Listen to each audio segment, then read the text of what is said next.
Hello, good morning everyone. Welcome to Eklavya PCS. मैं निशित मिश्रा स्वागत करता हूं आपका एकलव्य पीसीएस में। और बच्चों, आज हम पढ़ने वाले हैं 13 जून 2020 के टॉप 10 करंट क्वेश्चंस। तो जो भी लोग तैयारी कर रहे हैं बीईओ की, आरओ की, पीसीएस वगैरह की, वो इन सारे प्रश्नों को ज़रूर देखें। और यहाँ हमारी पूरी श्रृंखला चल रही है अप्रैल से अब तक, जितने भी पर डे का करंट अफेयर हमने कवर किया है। तो अगर आप उन सबको देखना चाहते हैं तो हमारे डेली करंट अफेयर की जो सीरीज़ है उसको आप पूरा देख सकते हैं प्लेलिस्ट में जाके। और अगर आप पीडीएफ डाउनलोड करना चाहते हैं इन सारे करंट अफेयर्स की, तो टेलीग्राम एप्लीकेशन में जाकर के एकलव्य पीसीएस को सर्च कीजिए, वहाँ पर आपको सारी की सारी पीडीएफ फ्री में मिल जाती हैं। तो चलिए बिना किसी देरी के शुरू करते हैं। यहाँ पर क्वेश्चन नंबर 1, निम्न में से किस ई कॉमर्स कंपनी ने स्कूल के बच्चों के लिए school for home store launch किया है? स्कूल के बच्चों के लिए school for home store launch किया है। ऑप्शन फेसबुक, ट्विटर, फ्लिपकार्ट या अमेज़न। तो एक तो आप देख रहे हो, एक तो लॉकडाउन चल रहा है तो ये सारे के सारे स्कूल कॉलेज बंद हैं, लेकिन कभी ना कभी तो खुलेंगे ही। तो जब खुलेंगे तो बच्चों को स्कूल का सामान लेने के लिए बाज़ार जाना पड़ेगा। तो बाज़ार ना जाना पड़े इसके लिए एक कंपनी ने school for home store launch कर दिया है, यानी एप्लीकेशन के माध्यम से ऑनलाइन खरीदो। और वो कंपनी है बच्चों अमेज़न।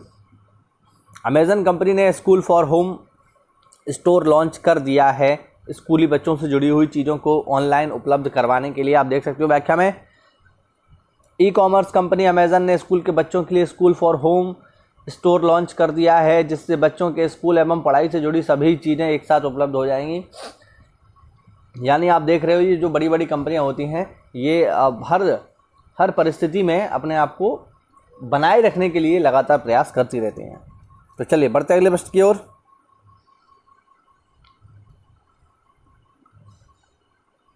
अगला प्रश्न है, सेबी ने किस बैंक के संस्थापक राणा कपूर को प्रमोटर के तौर पर हटा दिया है? अब बात करेगा राणा कपूर की, तो इनका नाम कुछ दिन पहले बड़ा चर्चा में रहा और ये संस्थापक हैं यस बैंक के। चर्चा में इसलिए रहा क्योंकि इनके सीईओ रहते हुए यस बैंक का जो है दिवाला निकल गया। ठीक है, मतलब दिवालिया होने की स्थिति पर आ गया यस बैंक। तो सेबी मतलब क्या है? सेबी है security exchange board of India. तो सेबी ने क्या किया है? राणा कपूर को प्रमोटर के तौर से हटा दिया है। ध्यान रखेंगे, राणा कपूर संस्थापक हैं बच्चों यस बैंक के, आप देख सकते हो। सेबी ने हाल ही में यस बैंक के संस्थापक राणा कपूर को प्रमोटर के तौर से हटा दिया है, क्योंकि इनके सीईओ रहते हुए यस बैंक में काफ़ी घोटाले हुए और दिवालिया जैसी स्थिति आ गई है यस बैंक में, इसलिए इनको हटा दिया है। चलिए बढ़ते अगले प्रश्न की ओर। 12 जून को विश्व भर में कौन सा दिवस मनाया जाता है? तो बच्चों 12 जून को विश्व भर में मनाया जाता है, ऑप्शन है विश्व बाल श्रम निषेध दिवस, विश्व तंबाकू निषेध दिवस, विश्व ड्रग्स निषेध दिवस, या इनमें से कोई नहीं। और इस सवाल का सही जवाब है विश्व बाल श्रम निषेध दिवस। विश्व बाल श्रम निषेध दिवस हम लोग मनाते हैं प्रतिवर्ष 12 जून को। आप देख सकते हो 12 जून को विश्व भर में विश्व बाल श्रम निषेध दिवस मनाया जाता है। वर्ष 2020 के लिए बच्चों को कोविड-19 महामारी के दौरान बचाना ही बाल श्रम निषेध दिवस का मुख्य लक्ष्य है। अब अभी तो कोरोना चल रहा है, तो ऐसे में कोई काम तो हो नहीं रहा है, तो इसलिए इस बार का जो बाल श्रम निषेध दिवस है उसका लक्ष्य है कि बच्चों को कोरोना महामारी से बचाना। चलिए, निम्न में से किस राज्य के मुख्यमंत्री जगन मोहन रेड्डी ने हाल ही में पहला ऑनलाइन कचरा विनिमय कार्यक्रम शुरू किया है? किस राज्य के मुख्यमंत्री जगन मोहन रेड्डी ने हाल ही में पहला कचरा विनिमय कार्यक्रम शुरू किया है? तो अगर आपको पता है कि जगन मोहन रेड्डी किस राज्य से जुड़े हुए हैं तो आप इसका आंसर कर पाएंगे। ऑप्शन है केरल, गुजरात, आंध्र प्रदेश या महाराष्ट्र। तो इस सवाल का सही जवाब बच्चों क्या है? इस सवाल का सही जवाब है आंध्र प्रदेश। आंध्र प्रदेश के मुख्यमंत्री हैं जगन मोहन रेड्डी और इन्होंने अपने स्टेट में कचरा विनिमय कार्यक्रम शुरू किया है। आप व्याख्या में देख पाओगे, आंध्र प्रदेश राज्य के मुख्यमंत्री जगन मोहन रेड्डी ने हाल ही में पहला ऑनलाइन कचरा विनियम कार्यक्रम शुरू किया है, जिसके तहत जहरीले कचरे के सुरक्षित निपटान और जहरीले कचरे के पुनर्चक्रण और दोबारा उपयोग को बढ़ावा दिया जाएगा। देखिए, जिन देशों में आबादी बहुत ज़्यादा होती है, जैसे हम भारत की बात करें तो भारत में आबादी ज़्यादा होने के बहुत सारे नुकसान हैं। उनमें एक नुकसान है बढ़ते हुए कचरे की समस्या। देखिए, जितने ज़्यादा लोग होंगे उतने ज़्यादा चीज़ें इस्तेमाल करेंगे, और जितनी ज़्यादा चीज़ें इस्तेमाल होंगी तो कचरा ज़्यादा होगा। अब उदाहरण के लिए ई कचरा जो है इंडिया में बहुत ज़्यादा होता है। जो हम मोबाइल यूज़ करते हैं, जैसे मान लो ख़राब हो गया, टूट गया, या जो टीवी है, या जो आपके मॉनिटर हैं, कंप्यूटर्स हैं, तो ये जो है एक बहुत बड़ी समस्या के तौर पर उभर के आते हैं। अब इतने बड़े कचरे का क्या किया जाए, तो इनके लिए एक बाकायदा हमें रिसाइकिल यूनिट लगानी होगी, और बहुत ध्यान रखना होगा इस बात का कि इस कचरे को कैसे रिसाइकिल करके फिर से यूज़ किया जा सके। क्योंकि अगर हम इस पर ध्यान नहीं देंगे तो ये कचरा जो है पर्यावरण के लिए बेहद ही नुकसानदायक होगा और जीव जंतुओं के लिए काफ़ी हानिकारक होगा। तो ऐसे में इनको रिसाइकिल करके दोबारा यूज़ करना बेहद ज़रूरी है। उसी दिशा में आंध्र प्रदेश के मुख्यमंत्री जगन मोहन रेड्डी ने एक कदम उठाया है। चलिए बढ़ते हैं अगले प्रश्न की ओर। केंद्रीय सरकार ने BS6 वाहनों के लिए नया दिशा निर्देश जारी करते हुए कितने सेंटीमीटर का हरे रंग का स्टिकर लगाने को कहा है? तो देखो, ये BS6 क्या है ये जान लो पहले। BS होता है भारत स्टेज। ध्यान रखना, BS का मतलब क्या है यहाँ पर? भारत स्टेज। ये क्या है? ये प्रदूषण के मानक होते हैं, जैसे BS1, BS2, BS3, BS4। अभी कुछ समय तक पहले तक जो वाहन आते थे वो BS4 होते थे, यानी मैं समझता हूँ आज से 3-4 साल पहले तक जो वाहन आते थे वो होते थे BS4। केंद्र सरकार मतलब जो सुप्रीम कोर्ट है उसने ये कहा कि अब जो है BS4 जो वाहन है इनको बंद किया जाए, और अब आएंगे BS6। ध्यान रखना, BS5 नाम का कोई भी BS नहीं होता है, यानी भारत स्टेज 5 नाम का कोई भी स्टेज नहीं है।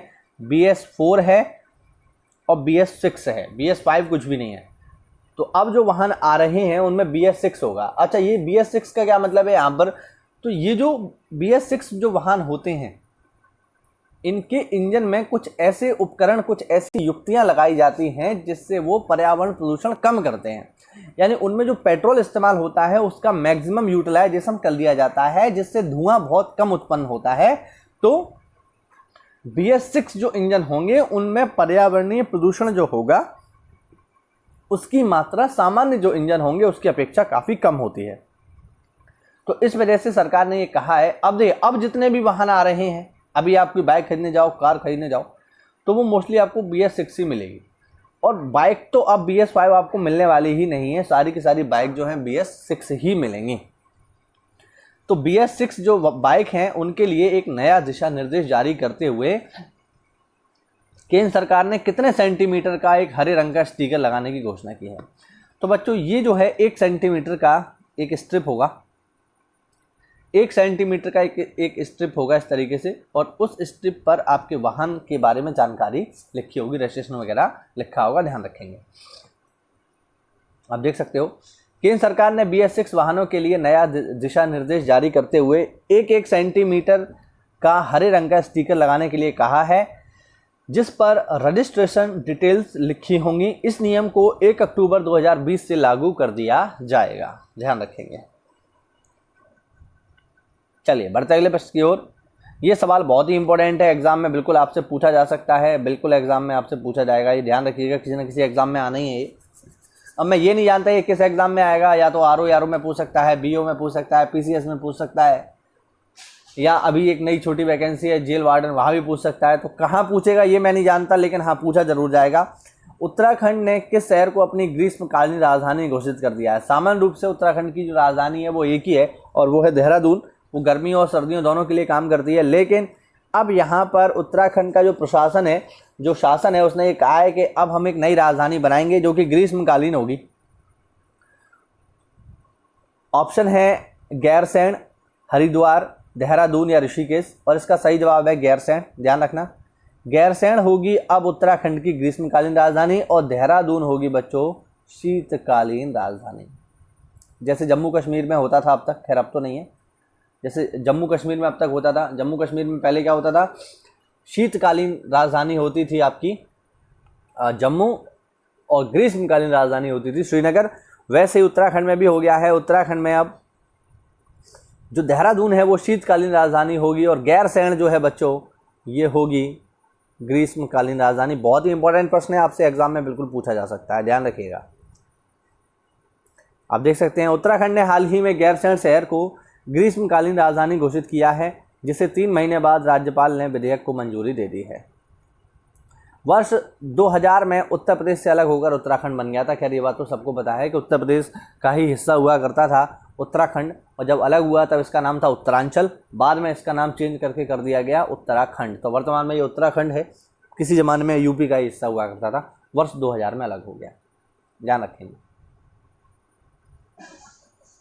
अगला सवाल है, मार्केट रिसर्च कंपनी IDC के आंकड़ों के अनुसार वर्ष 2019 में गूगल ने स्मार्टफोन बिक्री के मामले में किसे पीछे छोड़ दिया। देखिए गूगल के बहुत सारे प्रोडक्ट्स आते हैं, उनमें गूगल के स्मार्टफोन भी हैं, हालांकि काफ़ी महंगे होते हैं, वो बहुत ज़्यादा महंगे होते हैं, लेकिन फिर भी थोड़ा बहुत तो बिकते हैं ही। तो वर्ष 2019 में गूगल ने स्मार्टफोन की बिक्री के मामले में किसे पीछे छोड़ दिया। ऑप्शन है शाओमी, एप्पल, सैमसंग या वन प्लस। इस सवाल का सही जवाब है बच्चों one plus. Market research company IDC के आंकड़ों के अनुसार वर्ष 2019 में गूगल ने 72 लाख पिक्सल स्मार्टफोन को बेचकर, देखिए पिक्सल यहाँ पर ये ध्यान रखिएगा, पिक्सल ये कैमरा वाला पिक्सल नहीं है, ये ब्रांड का नाम है गूगल पिक्सल, ठीक है। आप चाहो तो इंटरनेट पर सर्च करके देख सकते हो। तो गूगल पिक्सल नाम का ब्रांड है, मोबाइल है। तो गूगल पिक्सल स्मार्टफोन को बेचकर वन प्लस को पीछे छोड़ दिया है। गूगल ने 2016 में लॉन्च पिक्सल फ़ोन जो है ये कंपनी का सबसे बेस्ट परफॉर्मेंस फ़ोन है, ध्यान रखिएगा। तो 72 लाख स्मार्टफोन बेच करके वन प्लस को पीछे छोड़ दिया। वन प्लस भी स्मार्टफोन बनाती है, मैं आपको बता दूं, तो इसको पीछे छोड़ दिया है। चलिए, मारुति सुजुकी इंडिया ने वाहन ऋण के लिए किस फाइनेंस के साथ समझौता किया है। इस सवाल को हम एक बार और डिस्कस कर चुके हैं पहले करंट अफेयर में। तो ऑप्शन है Tata finance, Reliance finance, Mahindra finance या बजाज फाइनेंस। तो मारुति सुजुकी इंडिया ने समझौता किया है महिंद्रा फाइनेंस के साथ।